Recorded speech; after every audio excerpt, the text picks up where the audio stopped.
네, 안녕하세요. 중2 역사 조선24. 오늘은 22번째 강의를 준비하고 있는 쭌삼촌입니다. 여러분들이 이제 조선도 거의 끝이 다 나간다. 그죠? 자, 조선이라는 나라의 역사가 워낙 자료가 방대하다 보니까 우리 친구들한테 어렵게 많이 느껴지는 부분들도 있을 거예요. 고생들 많이 하고 있고요. 조금만 더 힘내보도록 하겠습니다. 자, 오늘 이야기는 뭐냐면요. 정치 얘기를 안 한 지 되게 오래됐다. 그죠? 이제 제일 처음 강의에 삼촌이 조선을 5개 파트로 나누는데 오늘은 파트 5 마지막 왕인 순조, 헌종, 철종에 대한 이야기들을 하게 될 거예요. 자, 순조 앞에 왕이 누구냐면 정조대왕인데 정조대왕이 급사를 합니다. 그래서 정조대왕이 어떻게 돌아가셨는지에 대해서 지금 또 말이 많은데 갑자기 돌아가시다 보니까 정조대왕이 돌아가시고 나서 굉장히 어린아이가 왕으로 앉아요. 바로 그 왕이 순조가 되겠습니다. 그래서 어린 왕이 등극을 하는데 우리 친구들 드라마 같은 데 보면 왜 어린 왕이 등극을 하면 애가 어리니까 자기가 직접 정치를 할 수가 없잖아요. 그죠? 그래서 누가 대신 정치를 해줍니다. 우리가 그걸 뭐라고 부른다? 수렴첨정이라고 불러요. 이 수렴첨정 해주는 사람들을 보통 보면은 왕의 엄마라든지 아니면은 뭐 할머니라든지 이런 사람들이 주로 하게 되죠. 그래서 이렇게 왕실에서 여성분들 쪽 사람들을 우리가 뭐라고 부르냐면 외가 친척처럼 외척이라고 부르는데 정조 이후의 외척들이 전부 다 붕당 중에 어느 쪽이냐면 노론 쪽이에요.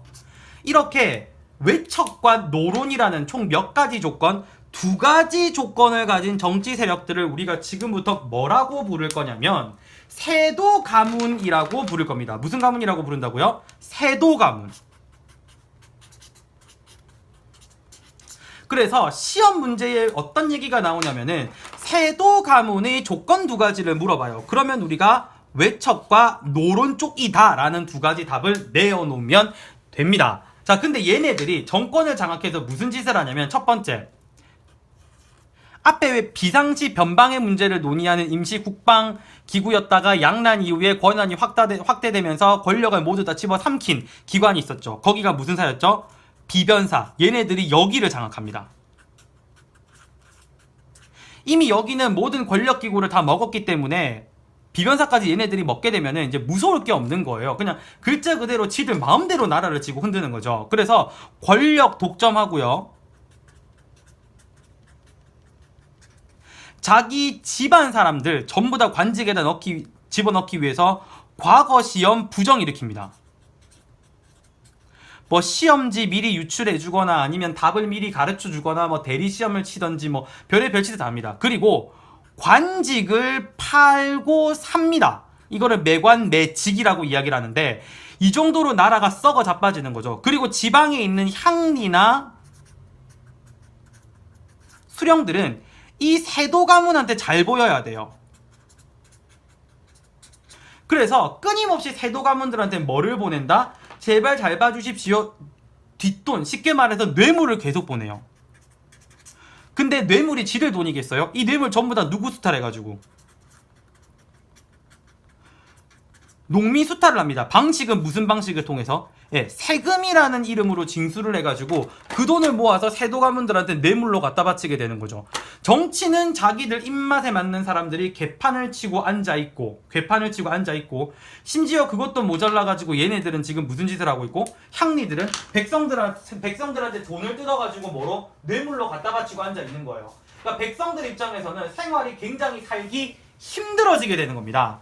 그래서 이 세도 정치가 이루어지는 시대를 봤더니 순조,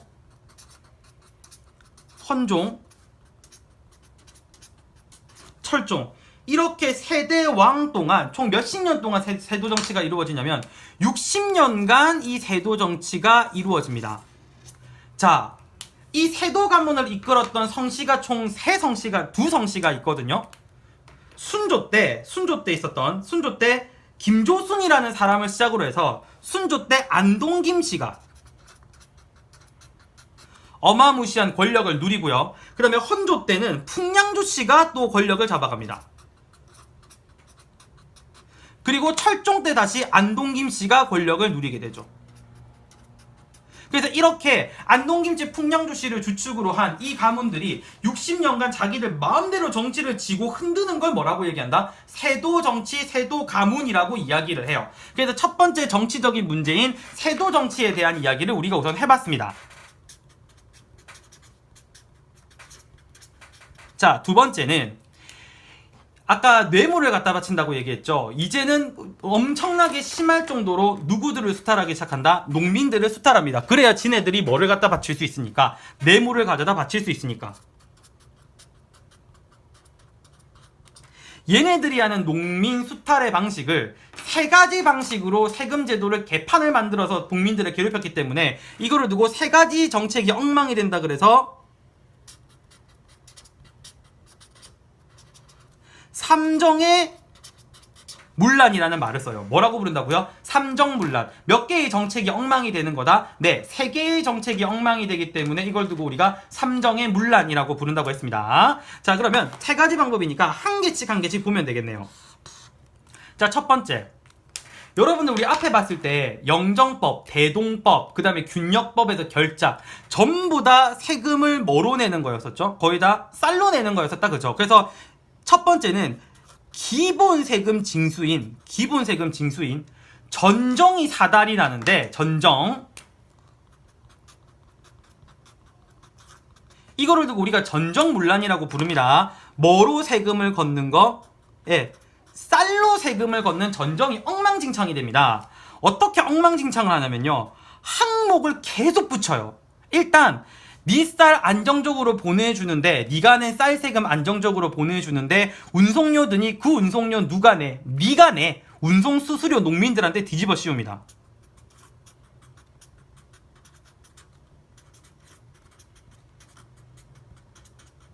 두 번째, 이상한 세금들을 걷기 시작해요. 이거를 도결이라고 부르는데, 오늘 사또님 기분 좋다고 걷고, 오늘은 사또님 기분 나쁘다고 걷고, 오늘 사또님 아들 응애했다고 걷고, 뭐 이런 식이에요. 그러니까 이유 없는 세금 항목들을 거두어들이기 시작하는 거죠. 근데 이때 당시에 아무리 이유가 이상하더라도요, 세금 안 내면 이거는 국가에 대한 뭐기 때문에, 반역이기 때문에 싫어도 세금을 내야 돼요. 두 번째, 우리 균역법 때 이거를 두 필에서 한 필로 줄여졌다고 얘기했죠. 그죠? 군포도 역시 기본 세금입니다.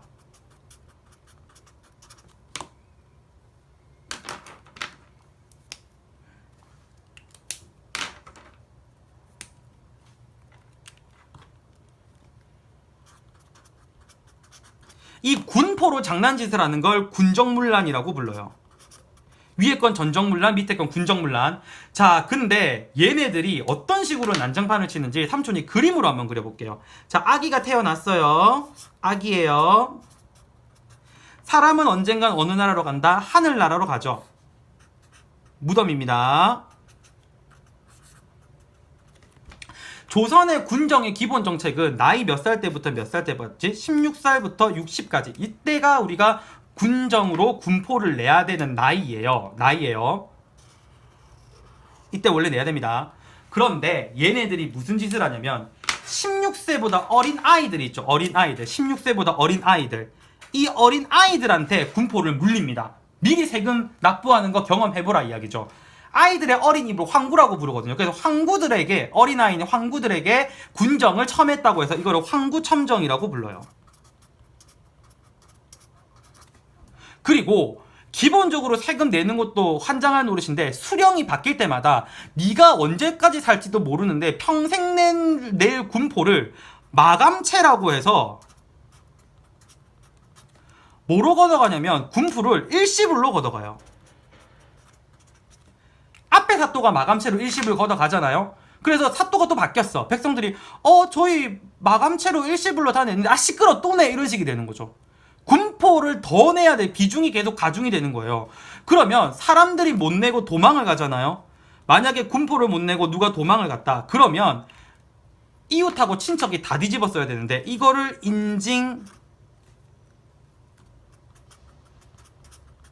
족징이라고 불러요. 인징은 네 옆집 군포 안 내고 도망갈 때 뭐 했는데 네가 감시 똑바로 안 했으니까 네가 내. 이웃한테 뒤집어 씌우는 거고요.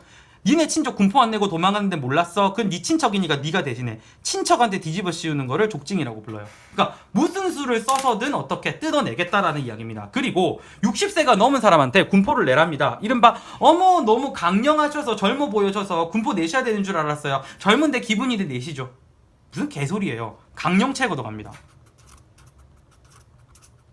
그리고 제일 또라이가 이거 또라이 짓이 이건데 죽은 사람 있죠. 죽은 사람한테도 군포 물려요. 지 무덤 지켜주는데 뭐 돈 필요하다고 걷어가는 것도 아니고. 그래서 이거를 죽은 사람 100골의 포를 그 징수한다 그래서 이거를 100골 징포라고 불러요. 이렇게 갖은 수를 다 써가지고 농민들을 괴롭힙니다. 자, 그 다음에 세 번째, 이게 제일 문제인데요. 조선시대 때도 나름 복지제도가 있었거든요. 백성들 먹고 살기 힘드니까 백성들 먹고 살게 하려고 조선에는 환곡이라는 제도가 있었어요. 이 환곡이라고 하는 거는 기본적인 설명을 할게요. 이거는 농민을 구제하기 위해서 춘공기라고 봄에 배고플 시절 있죠. 그 시절에 곡식을 대여해 주는 겁니다. 그래서 얘는 어떤 원칙으로 진행을 하냐면 춘대 추납 원칙으로 진행을 하는데, 춘대가 무슨 뜻이냐면 봄에 대출을 해주고 추납, 가을에 납부하면 돼요. 그러니까 이거는 국가에서 함부로 건드릴 게 아니라 그냥 농민들이 먹고 살 수 있게끔 하기 위해서 하는 건데, 이거를 무슨 짓으로 하냐면 규정된 세금보다 세금을 더 올려가지고 고리대로 운영을 합니다. 고리대가 뭐냐면 이자가 높은 대출이라는 뜻이거든요. 원래 농민 복지책이면 이렇게 비싸게 세금을 안 받을 거 아니에요. 또 두 번째, 나는 이거를 빌리지 않았는데 눈 뜨니까 우리 집 앞에 쌀이 있는 거예요. 이른바 강제 대여를 해줍니다. 강제로 지네가 대여해놓고 가을에 와가지고 야 너네 봄에 이거 빌려갔으니까 쌀 내놔 이런 식으로 뜯어가는 거죠. 그리고 더 문제는 뭐냐면, 자, 쌀을 어떤 식으로 빌려주냐면요. 자, 춘대를 해요. 봄에 대출을 합니다. 춘대를 할 때 안에를 까보면 꼬라지가 요만큼은 쌀이고요. 이만큼은 쌀 껍데기인 겨고요. 그 안에는 모래를 섞어서 봄에 대출을 해줘요. 먹을 게 없어요. 이래놓고 추납, 이제 가을에 대출 받아갑니다. 추납, 가을에는 어떻게 받아가냐면 5월 쌀로 받아가요. 그리고 여기다가 이자까지 붙여서 더 받아가는 거죠. 그래서 여기 나와 있는 환곡이 원래는 백성들 먹여 살리기 위한 복지정책으로 만들어진 건데, 이 환곡문란이 농민들한테 가장 큰 피해를 줘요.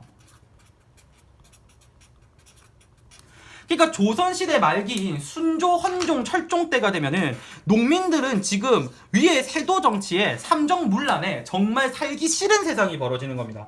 이따위 세상에서 사느니 차라리 죽거나 이 세상이 어떻게 되는 거 망하기를 바라는 시대가 되는 거죠. 자, 중위 역사 조선 24. 자, 오늘 여기까지 22강 마치도록 하고요. 이런 세도 가문과 삼정문란이 어떤 문제를 일으키게 되는지 우리는 23강, 24강에서 아마 확인을 할 수 있으실 것 같습니다. 자, 오늘 강의 여기까지 진행을 하고요. 우리 친구들 고생 정말 많이 하고 있으니까 조금만 더 힘내도록 합시다. 그러면 조선이 끝이 나니까요. 자, 오늘 여기까지 수업 들어주신 여러분들 너무 감사하고요. 구독과 좋아요 한번 부탁드리도록 하겠습니다. 다음 강의에서 뵙겠습니다. 안녕.